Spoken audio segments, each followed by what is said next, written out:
पहला एप्लीकेशन हम क्या पढ़ेंगे, ठीक है।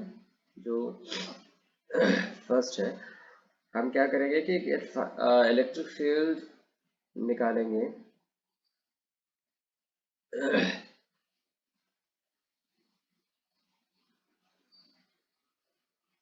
ड्यू टू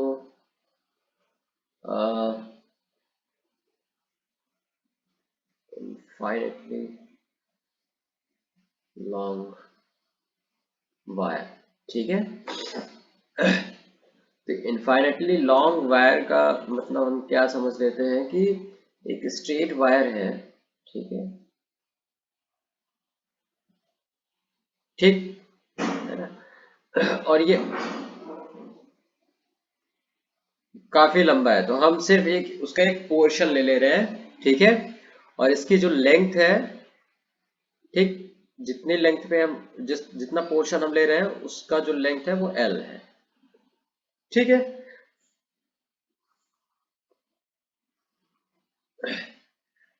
वायर जो है बहुत लंबा है, ठीक है, मतलब इनफाइनाइटली लॉन्ग है, लेकिन हम उसका एक छोटा सा पोर्शन ले ले रहे हैं एल लेंथ का, ठीक है। और हम ये कह दे रहे हैं कि इस जो ये इस पोर्शन पे, यानी जो वायर में जो लीनियर चार्ज डेंसिटी है, ठीक है, लेमडा, ठीक, इसकी जो लीनियर चार्ज डेंसिटी है वो लेमडा है, ठीक है। Yes sir. हाँ, इसका ये मतलब हुआ कि ये जो चार्ज दिया हुआ है per unit length of wire है, ठीक है। तो अब ये तुम, जैसे कि अगर हमको लीनियर चार्ज डेंसिटी दे दिया गया है तो हम क्या निकाल सकते हैं कि ये जो हम चार्ज, ये जो वायर का हमने जो पोर्शन लिया हुआ है एल लेंथ का, इस पे हम टोटल चार्ज भी निकाल सकते हैं, ठीक है। जो टोटल चार्ज होगा वो कितना हो जाएगा, कैन यू टेल, बता सकते हो टोटल चार्ज कितना हो जाएगा इस जो पोर्शन है एल लेंथ का। एल का तो फंक्शन है। लेमडा मल्टीप्लाइड बाय एल हो जाएगा, है ना। क्यों, क्योंकि लेमडा जो होता है वो होता है total charge divided by L, है ना। हाँ, तो यहाँ पे हम टोटल चार्ज निकालेंगे तो क्या हो जाएगा, लेमडा मल्टीप्लाइड बाय एल हो जाएगा, तो लेमडा एल हो जाएगा, ठीक है। Yes sir. ओके, ठीक। अभी जो स्ट्रेट वायर है, ठीक है, इसकी वजह से जो इलेक्ट्रिक फील्ड लाइंस होती है, ठीक, ये बाहर की तरफ निकलते हुए दिखाई देती है, बिल्कुल जैसे सिलेंडर होता है, ठीक है, यस सर। जैसे ट्यूब लाइट होता है। ट्यूब लाइट देखा है, ठीक है। तो वो ट्यूब लाइट स्ट्रेट होती है और उसकी जो क्या कहते हैं रोशनी होती है चारों तरफ से निकलती है, ठीक है। तो वो एक सिलेंडर बनाता है, सिलेंड्रिकल शेप में रोशनी निकलती है ना। और जो तुम्हारा क्या कहते हैं ये स्फेरिकल बल्ब होता है, उसमें क्या कहते हैं स्फेरिकल, जैसे सन होता है, मतलब हर तरफ निकलती है ना, स्फेरिकल शेप में रोशनी निकलती है। तो ये दोनों में थोड़ा सा फर्क होता है, तो हम क्या ले रहे हैं कि जो ट्यूबलाइट जैसा होता है यस वैसे, सर। हाँ, इसको हम इमेजिन कर रहे हैं ट्यूबलाइट्स, ट्यूबलाइट के जैसे। तो जो इलेक्ट्रिक फील्ड लाइंस होंगी वो इससे बाहर की तरफ निकलती हुई, मतलब कि वायर के परपेंडिकुलर डायरेक्शन में, ठीक है। वायर के परपेंडिकुलर डायरेक्शन में जो इलेक्ट्रिक फील्ड लाइंस होंगी वो होंगी, ठीक है, बाहर की तरफ, बाहर की तरफ। तो हम क्या करने वाले हैं, अब हम क्या, हमको निकालना क्या है कि हम यहाँ पे एक पॉइंट ले ले रहे हैं, लेट्स से कि पॉइंट ए है, ठीक है। और ये वायर से, ठीक, वायर से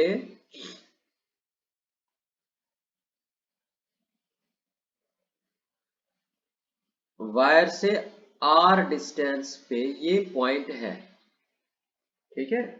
परपेंडिकुलर डायरेक्शन में हम इसको काउंट कर रहे हैं, ठीक है। ओके, तो हमको यहाँ पे पॉइंट ए पे हमको इलेक्ट्रिक फील्ड चाहिए, ठीक। अब मैं यहाँ पे सिर्फ मैग्नीट्यूड लिख रहा, हाँ, मैं यहाँ पे सिर्फ मैग्नीट्यूड लिखूंगा क्योंकि हमको डायरेक्शन पता है। डायरेक्शन कौन सा पता है कि वायर की परपेंडिकुलर डायरेक्शन में हमारा इलेक्ट्रिक फील्ड है, ठीक है। तो डायरेक्शन हमको पता है, इसलिए हम सिर्फ मैग्नीट्यूड ही इवेल्युएट करेंगे, ठीक। ओके, ठीक है। ओके।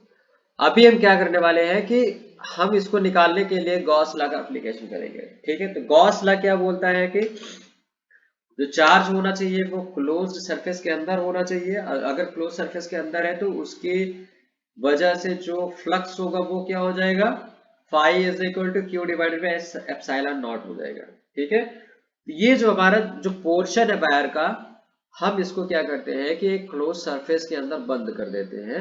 इमेजिनरी सरफेस है, ठीक है, उस सरफेस के अंदर हम बंद कर लेते हैं। तो हम क्या करते हैं, इसको हम सिलेंड्रिकल सरफेस के थ्रू हम बंद कर लेते हैं,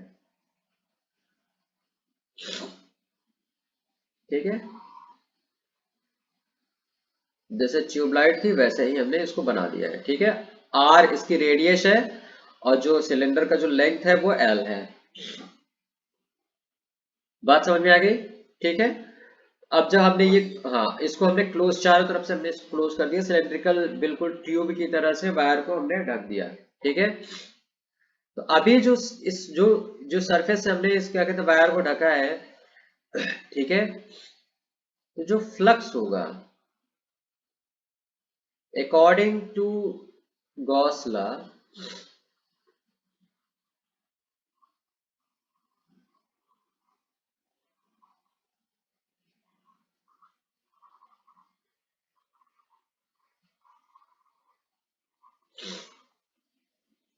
जो टोटल फ्लक्स होना चाहिए फाई, ठीक है, वो कितना होना चाहिए, Q divided by epsilon not होना चाहिए,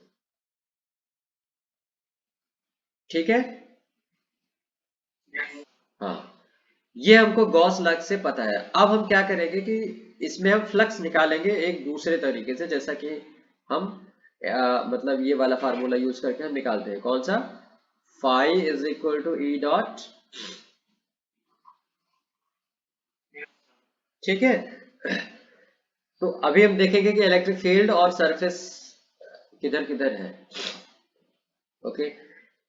चलो, पॉइंट ए पे जो इलेक्ट्रिक फील्ड है वो हमको निकालना है, ठीक है।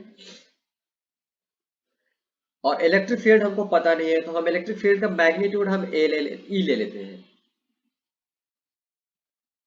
ठीक है। अब देखो यहाँ पे दो तरीके के सरफेस है, इस सिलेंड्रिकल सरफेस में दो तरीके के सरफेस है। एक तो वायर के परपेंडिकुलर डायरेक्शन में है, वायर के पैरेलल डायरेक्शन में। जो सिलेंड्रिकल सिलेंड्रिकल पार्ट है, जो कर्व्ड पार्ट है, ठीक है, वो ये वाला पार्ट हो गया, ठीक है, जिसका रेडियस आर है। और दूसरा है वायर के परपेंडिकुलर डायरेक्शन में ये वाला पार्ट, ठीक है, जो कि सर्कुलर डिस्क की तरह होगा, जिसका उसका भी रेडियस क्या होगा, आर होगा, ठीक है। तो इन दो तरीके के सरफेसेस पे अलग अलग हम फाई निकालेंगे। तो लेट्स से कि ये फाई 1 हो जाएगा, ये फाई 2 हो जाएगा जो कर्व सरफेस है, और जो बॉटम फेस है वो फाई 3 हो जाएगा। तो ये हमारा टोटल फ्लक्स आएगा, ठीक है। तो फाई 1 कितना होगा, ठीक। फाई 1 को हम देखेंगे तो नॉर्मल किधर होगा, नॉर्मल इस ये जो सरफेस है उसके बाहर बाहर के साइड में हम नॉर्मल खींचेंगे, तो नॉर्मल ये हो जाएगा इसका, ठीक है। बात समझ रहे हो, normal, normal direction area vector, ठीक है। तो वो जो एरिया वेक्टर होगा वो हमारा वायर के पैरेलल होगा, ठीक है। और ठीक, और एरिया जो भी होगा उसका, ठीक है, लेट्स से कि S1 उसका एरिया है नॉर्मल, ठीक। अब तुम देखोगे कि इलेक्ट्रिक फील्ड लाइंस किस किस डायरेक्शन में है, उस एरिया के पैरेलल डायरेक्शन में है।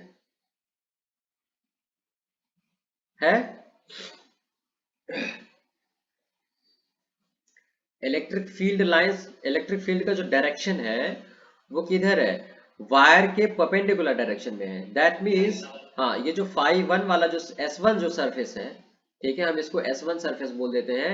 S1 जो सरफेस है जिसका एरिया हमने S1 ले लिया है, उसके पैरेलल डायरेक्शन में हमारा इलेक्ट्रिक फील्ड है, ठीक है। तो जब इसके पैरेलल डायरेक्शन में है तो नॉर्मल और इलेक्ट्रिक फील्ड लाइंस के बीच में कितना एंगल बनेगा? 90 डिग्री का एंगल बनेगा,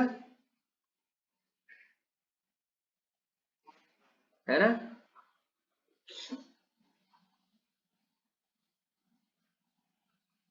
ठीक।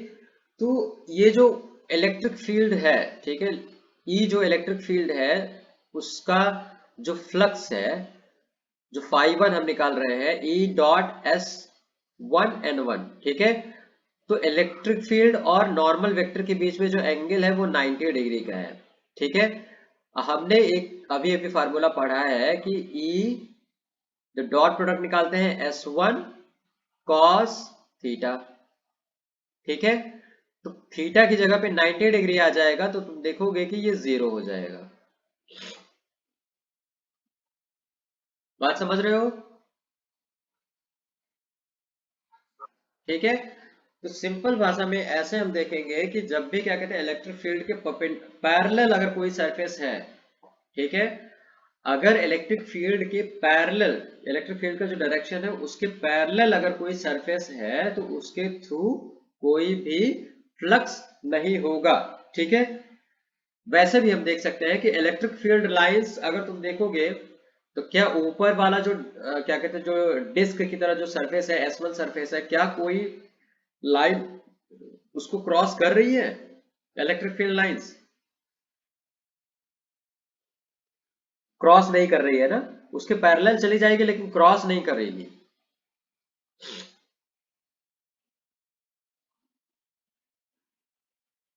ये समझ में आ रहा है? क्रॉस नहीं कर रही है, समझ में आ रहा है ना? हाँ। तो क्रॉस नहीं करेगी इसका मतलब कि कोई फ्लक्स नहीं आएगा, दैट मीन्स फ्लक्स जीरो हो जाएगा, मैथमेटिकली हमारा डॉट प्रोडक्ट जीरो हो जाता है। तो ऐसे अगर हम लैंग्वेज में भी लिखना चाहेंगे तो इस तरीके से भी लिख सकते हैं कि no field lines is crossing the surface S1, ठीक है, that's why phi one is zero, ठीक है।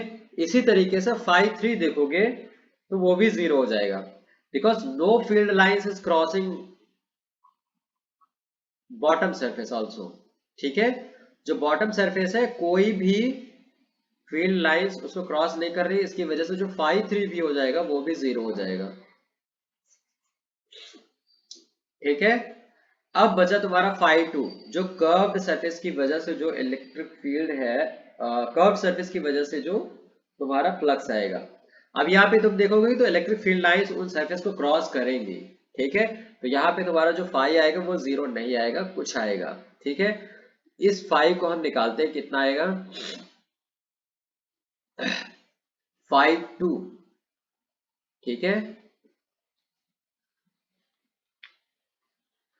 तो E डॉट एस वेक्टर, ठीक है। इलेक्ट्रिक फील्ड कितना है? इलेक्ट्रिक फील्ड का मैग्नीट्यूड हमने ई ले लिया है, एस वेक्टर का जो मैग्नीट्यूड होगा मतलब कि ये जो टोटल सरफेस एरिया होगा, जो कर्व सरफेस एरिया है, ठीक है। और इन दोनों के बीच एंगल जीरो है, दैट मीन्स जो नॉर्मल है और जो इलेक्ट्रिक फील्ड लाइंस का जो डायरेक्शन है वो सेम है। क्यों? क्योंकि इस सरफेस में जो नॉर्मल होगा वो रेडियस के डायरेक्शन में आएगा, ठीक है। बात समझ में आ गई? इस वजह से इनका जो क्या कहते हैं फ्लक्स होगा ई एस हो जाएगा, इलेक्ट्रिक फील्ड का मैग्नीट्यूड मल्टीप्लाइड बाय जो टोटल सरफेस हो जाएगा। तो इलेक्ट्रिक फील्ड का मैग्नीट्यूड अभी हमको नहीं पता है, लेकिन सरफेस एरिया हमको पता है, ठीक है। सरफेस एरिया कितना हो जाएगा? कर्व सरफेस एरिया कितना हो जाएगा सिलेंड्रिकल? उसका रेडियस आर है, लेंथ एल है, कितना होगा बताओ जरा।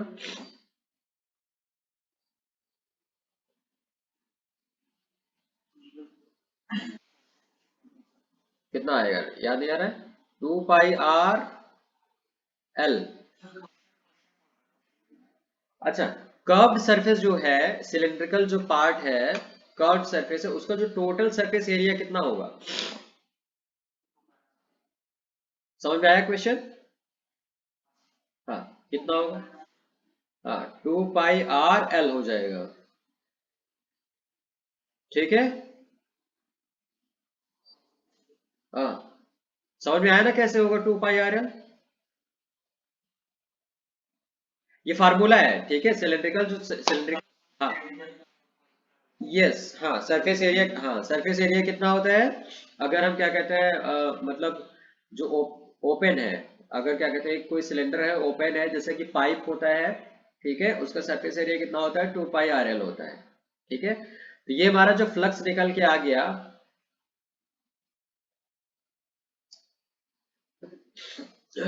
ठीक है, फ्लक्स कितना आया phi two E multiplied by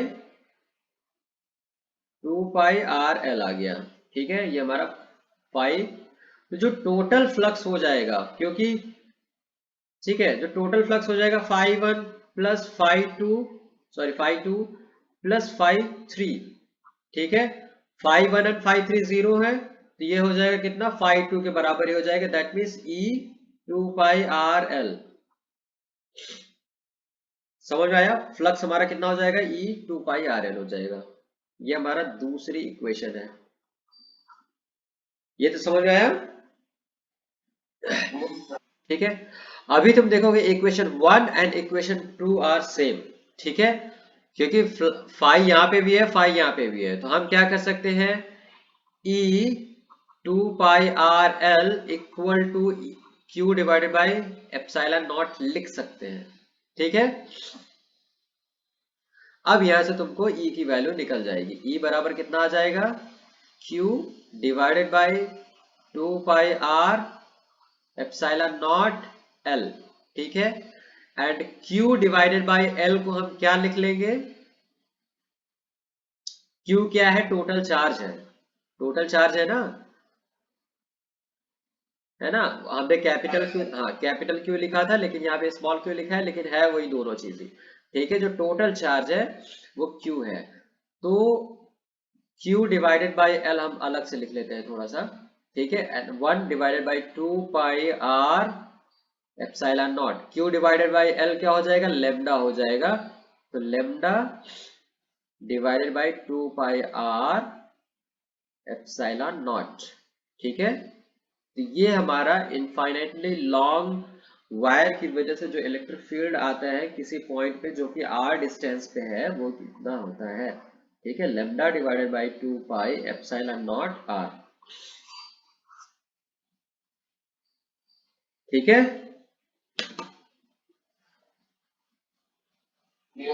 हाँ। तो ये इलेक्ट्रिक फील्ड होता है ड्यू टू कोई भी वायर है उसकी वजह से, ठीक है, तो इनफाइनाइटली लॉन्ग है तो भी ठीक है, तुम देखोगे कि यहाँ पे लेंथ नहीं आ रहा है, अगर डेंसिटी तुमको पता है, ठीक, तो हम इलेक्ट्रिक फील्ड निकाल सकते हैं किसी भी पॉइंट पे, तो कोई भी वायर है उसकी वजह से जो इलेक्ट्रिक फील्ड आता है वो ये होता है, हमने पॉइंट चार्ज की वजह से इलेक्ट्रिक फील्ड पढ़ा था, अब हम क्या पढ़ रहे हैं, डिस्ट्रीब्यूटेड चार्ज की वजह से इलेक्ट्रिक फील्ड पढ़ रहे हैं, तो जो वायर की वजह से इलेक्ट्रिक फील्ड आएगा वो ये वाला फार्मूला हमको देगा, ठीक है। नेक्स्ट क्लास में हम एक आध दो एग्जाम्पल करेंगे इस पे, फिर हम पढ़ेंगे कि सरफेस चार्ज डेंसिटी, यानी सरफेस चार्ज है उसकी वजह से इलेक्ट्रिक फील्ड कितना होगा वो हम देखेंगे, ठीक है।